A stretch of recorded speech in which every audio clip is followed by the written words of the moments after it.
সাদের লাউ বানাইলো মোরে ডুগডুগি, সাদের লাউ বানাইলো মোরে ডুগডুগি। নমস্কার, অনেকদিন পর ফিরে এলাম সীমা কমেডি শো। সবাইকে সুস্বাগতম। আমি এসে গেছি। আমার নাম সীমা, দেখতেই পাচ্ছ গরিবের কড়াইয়ে মধ্যবিত্ত ছক দিয়া পাঁচমিশালি ডালের মতন আমি দেখতে।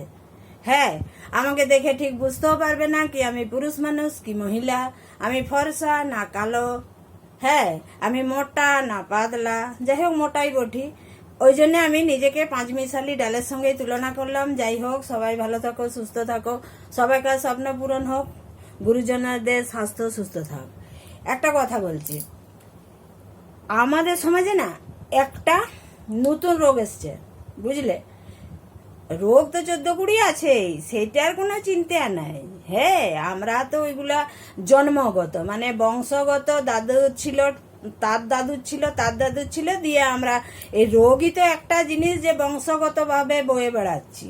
হ্যাঁ, আর কিছু তো আমাদের কপালে ঘোড়ার ডিম। যাই হোক, একটা কথা বলতে এলাম, বলি হ্যাঁ দেখো, আমাদের সমাজে এখন একটা নতুন রোগ হয়েছে।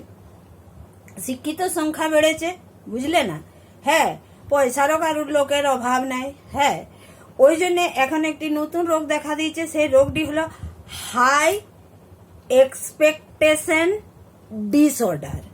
হাই এক্সপেকটেশন ডিসঅর্ডার 4 ঘন্টা ধরে মুখস্থ করেছি, আমার ইংরেজি অনেক খারাপ। যাই হোক, এই রোগটা কি বলতো? দুজন কাকু, হ্যাঁ, রেশনে লাইন দিচ্ছে, রেশন নিচ্ছে, কন্ট্রোল গো, হ্যাঁ ইংরেজি বলবো না, কন্ট্রোলে মাল তুলতে গেছে। একজন কাকু আরেকজন কাকুকে বলছে, আর বলো না, হ্যাঁ হ্যাঁ দেখো একটা মোবাইল কিনলাম, 28,000 টাকা দাম নিল। এ বলো দেখনি, হ্যাঁ যখন থেকে বিজেপি আইছে, বুঝলে, জিনিসের দাম এত বাড়িয়ে দিয়েছে। 28,000 টাকা মোবাইল, শুধু কথা বলবো লোকে। আরেকজন কাকু বলছে, কি দুঃখের কথা বলবো ভাই। হ্যাঁ হ্যাঁ দেখো, এতগুলা পরীক্ষা দিল, আমার ছেলেটা একটা জায়গায় চান্স পেল না, দিয়ে লাস্ট হ্যাঁ দেখো প্রাইভেট কলেজে, হ্যাঁ 4 বছরের পড়া 25 লাখ টাকা। হ্যাঁ, এই বিজেপি গভর্নমেন্টটা বুঝলে না, হ্যাঁ দেশটাকে একেবারে ফুটিয়ে দিল। বলে ও কাকু,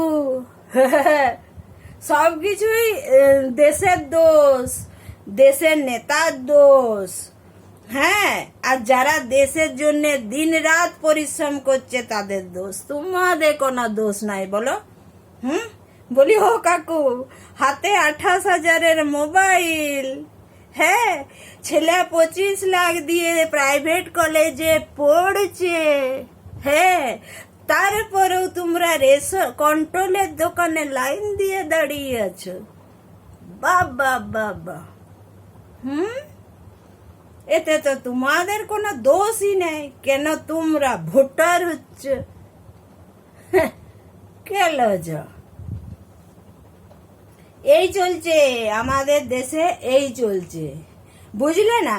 হ্যাঁ, দুজন কাকিমা রাস্তার ধারে ময়লাটা ফেলেছে, দিয়ে তারপরে দুজনে গল্প করছে, হ্যাঁ দেখো আমি তো বাবু ভোটটা দিলাম, কিন্তু দেখছো এই যে ময়লাগুলো গাদ হয়ে আছে, না মিউনিসিপালিটির গাড়ি আসে, না ময়লাগুলো তুলে নিয়ে যায়।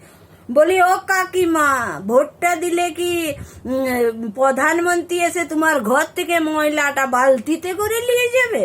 হ্যাঁ, এই ময়লাগুলো রাস্তার ধারে না ফেলে ঘরে একটা ডাস্টবিনই তো রাখতে পারো। যখন আসবে মিউনিসিপালিটির গাড়ি, ঘর থেকে তোমাদের নিয়ে যাবে। সব রোগের ওষুধ বেরিয়েছে, বুঝলে, হাই এক্সপেকটেশন ডিসঅর্ডারের ওষুধ এখনো বেরোয়নি। আজকের মতন আসি, আবার আসবো, হজম করো এতটা।